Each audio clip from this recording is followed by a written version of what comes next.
Okay, we're gonna try something new here. I'm gonna talk to you guys for a video. Just try and chill and speak my mind a little bit. I want to talk about music and my musical journey. And my philosophy as of late has always been like, man, like I wanna get on a podcast and talk about all the stuff I've been through. And you wait around for that opportunity and it gets old.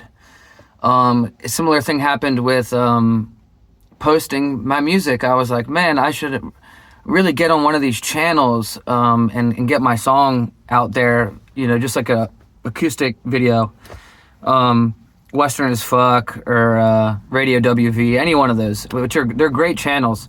But I just spent so long waiting around that I'm tired of waiting.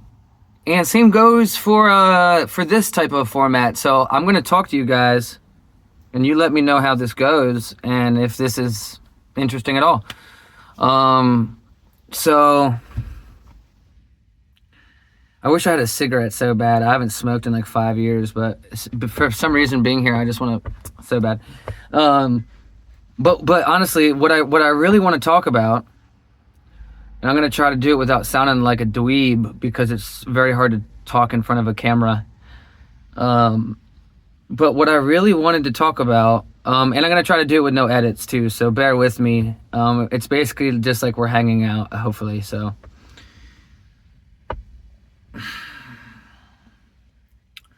I want to talk about what I think what I think I could offer to people, musicians and artists that I went through and that I would have changed if I could go back 5 or 10 years.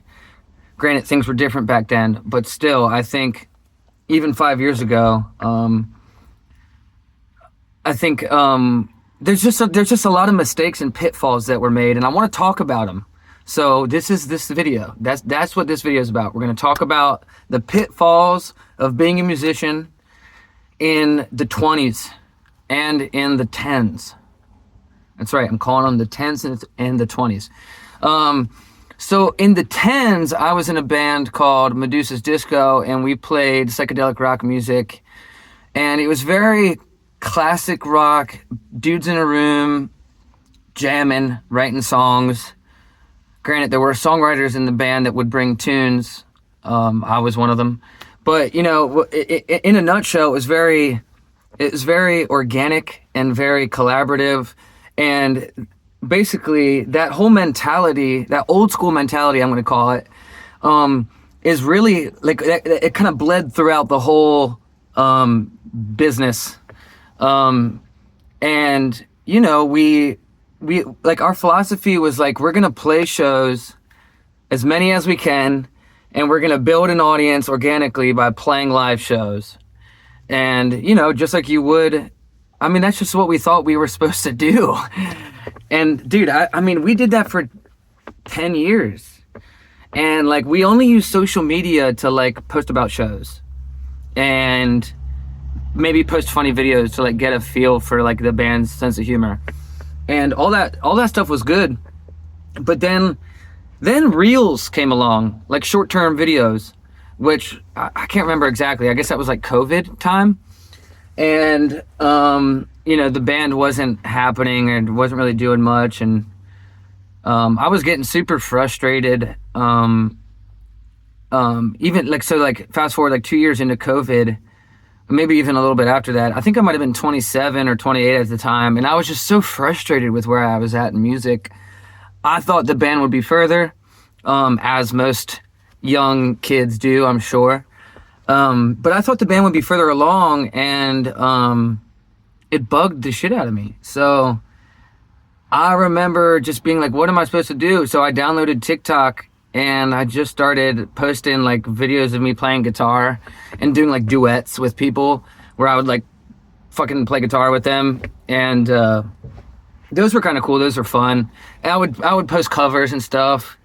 And it took me a while till eventually I started posting original songs. And then like one original song got like 9,000 views or something.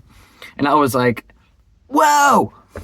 And I was super stoked because it was my highest viewed video and it was an original song. It wasn't like a cover. So I was like, dude, this is sick. I mean, this is what was prescribed with that app. Like, you know, you were told if you go on there and kind of like bust ass, you can get followers. And so I just started, I just got so tired of not being where I wanted to be in music that I kind of I feel like you kind of put your ego aside. You really do. You have to, this is the point of the video right here. This is that I'm 30. So if you're my age and you're frustrated where you're at in music and you're not posting your songs online, then you're fucking up. Because that was my big screw up, was that I wasn't posting my songs. And then I was expecting to get followers. It's like, well, how do you, like, really everything changed when COVID happened and short, like, reels came along, because then people started posting, like, clips of them playing. But then I used that as, like, a writing exercise, and I started just writing a bunch of tunes to post, and I just posted and posted and posted. And then eventually one went viral.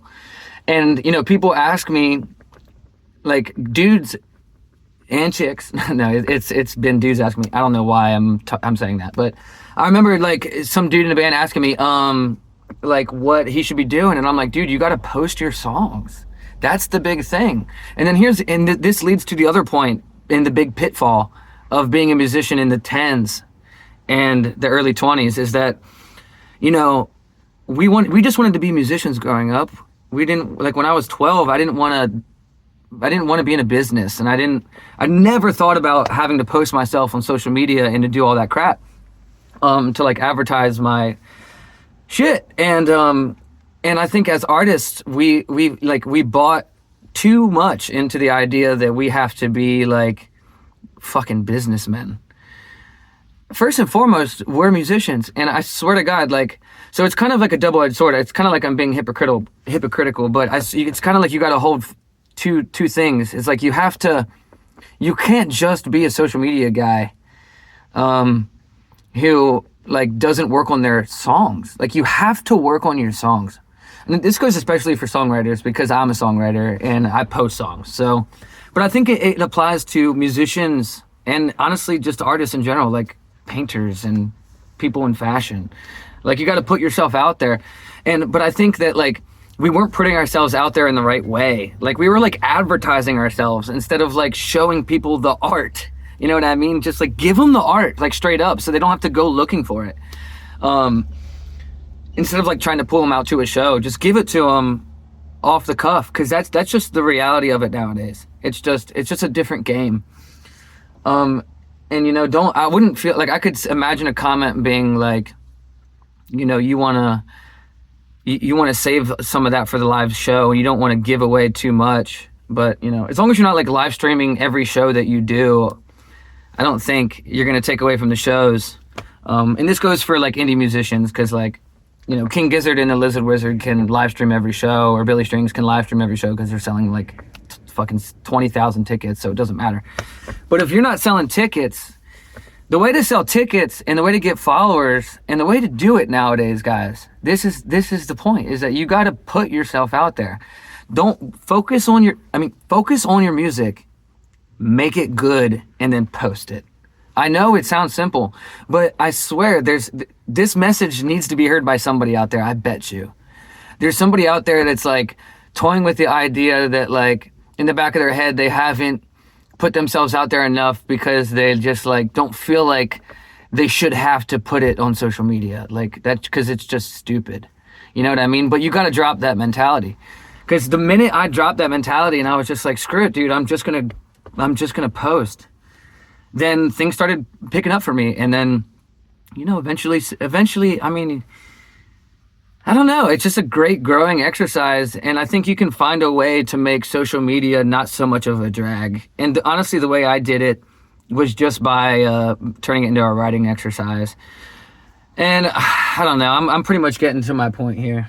But, you know, focus on your music and post it, man. And then it'll help the shows. And make sure you're playing shows also.